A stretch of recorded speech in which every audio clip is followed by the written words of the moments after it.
یہ بھائی نے فرمایا کہ کیا میں کاروبار کرنے کے لیے بینک سے قرض لے سکتا ہوں؟ یقیناً اس پہ سود دینا ہوگا، تو اس کی کیا شرعی حیثیت ہے؟ دیکھیں، شریعت منع کرتی ہے آپ بینک سے جو بھی قرضہ لیں گے، یقینی سی بات ہے کہ اس پر آپ ایک باقاعدہ سودی معاہدہ ہوگا۔ پہلے تو معاہدہ کرنا ہی حرام، پھر آپ باقاعدہ فزیکلی طور پہ اس سود کو ادا بھی کریں گے تو آپ کا دینا حرام، بینک کا لینا حرام۔ اور نبی کریم صلی اللہ علیہ وسلم نے ارشاد فرمایا کہ اللہ تبارک و تعالی نے سود لینے والے، دینے والے، اس پر گواہ بننے والے اور اس کو لکھنے والے پر لعنت فرمائی ہے، اس لیے اس سے اجتناب کیجئے۔ اور میں الحمدللہ چونکہ ایز اے مفتی ورک کر رہا ہوں، ہزاروں لوگ ہم سے مشورے کرتے ہیں، اور میں معاشرے میں بہت گہری نظر سے مشاہدہ کرتا ہوں۔ میں نے یہ دیکھا ہے کہ جو اس طرح وعدہ سود پہ قرضے لے کے کاروبار کرتے ہیں،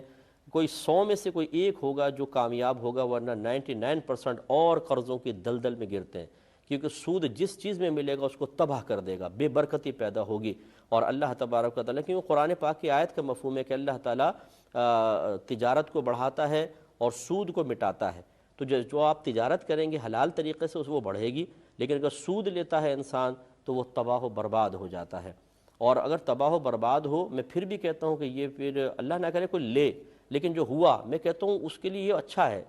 وہ کیوں اچھا ہے؟ اس لیے کہ اس کو توبہ کی توفیق ملے گی، وہ کہے گا دیکھو میں نے سود لیا نا، سارا وبال اس کا ہے، تو وہ توبہ کر لے گا۔ اور اگر کوئی بظاہر اس میں کامیابی حاصل کرتا ہے، یہ اللہ کا قہر ہے، اس لیے کہ وہ کہے گا کہ یار یہ مولوی لوگ ایسے کہتے رہتے ہیں کہ سود کمانے سے آدمی تباہ ہو جاتا ہے، میں تو دیکھو ایک بلڈنگ تھی 4 بلڈنگ ہو گئی، پہلے ایک دکان تھی 4 دکان، پہلے ایک بنگلہ تھا اب 4 بنگلے، ایسے بولتے ہیں۔ تو یہ گناہوں پر دلیر رہے گا، یہ سود کی دلدل میں مزید پھنستا چلا جائے گا، اور پھر اچانک دروازہ زندگی پر ملک الموت علیہ السلام دستک دے کے فرمائیں گے کہ سیٹھ جی کو فکر تھی، وہ فرمائیں گے نہیں، میں کہہ رہا ہوں کہ سیٹھ جی کو فکر تھی، ایک ایک کے 10 10 کیجئے، موت آ پہنچی کہ صاحب جان واپس کیجئے۔ تو ایسا شخص جو گناہوں کے باوجود اللہ تعالیٰ کی نعمتوں کی کثرت پا رہا ہو، وہ یہ نہ سمجھے کہ یہ اللہ کا انعام ہے، بلکہ یہ اللہ کے قہر کی علامت کہی گئی ہے، قرآن میں بھی حدیث میں بھی۔ تو اس لیے گزارش یہی ہے، میں آپ کو مشورہ دیتا ہوں، تھوڑا کھا لیں، اپنی آسائشیں کم کر لیں، لوگوں کی طنز برداشت کر لیں، لیکن حلال کھائیے، انشاءاللہ سرخرو رہیں گے دنیا میں بھی آخرت میں بھی۔ اور یہاں لوگوں کو دکھانے کے لیے، بیوی کے چہرے پر پھیلی ہوئی مصنوعی مسکراہٹیں دیکھنے کے لیے، بچوں کو خالی اپنے ذات سے راضی رکھنے اور ان کو خوش کرنے کے لیے اگر آپ نے حرام کمایا، نہ بچے خوش رہیں گے، نہ بیوی خوش رہے گی، نہ آپ رہیں گے، اور آپ جب مریں گے تو یہ اولاد جن کے پیٹ میں آپ نے حرام اتارا شاید آپ کے لیے دعا بھی نہیں کریں گے، کیونکہ وہ نافرمان اولاد بنتی ہے، پھر اکثر ایسا ہی ہوتا ہے۔ اس لیے اجتناب کریں، مضبوط رہیں، بس ٹھیک ہے اللہ نے میں حلال کماؤں گا چاہے مجھے تھوڑا ہی کیوں نہ ملے۔ اور یاد رکھیں حلال جو ہے وہ قلیل ہی ملتا ہے، ہاں اللہ تعالیٰ جس کے لیے وسعت پیدا فرما دے، جیسے بعض صحابہ کرام کثیر مال والے تھے اور ہم تصور بھی نہیں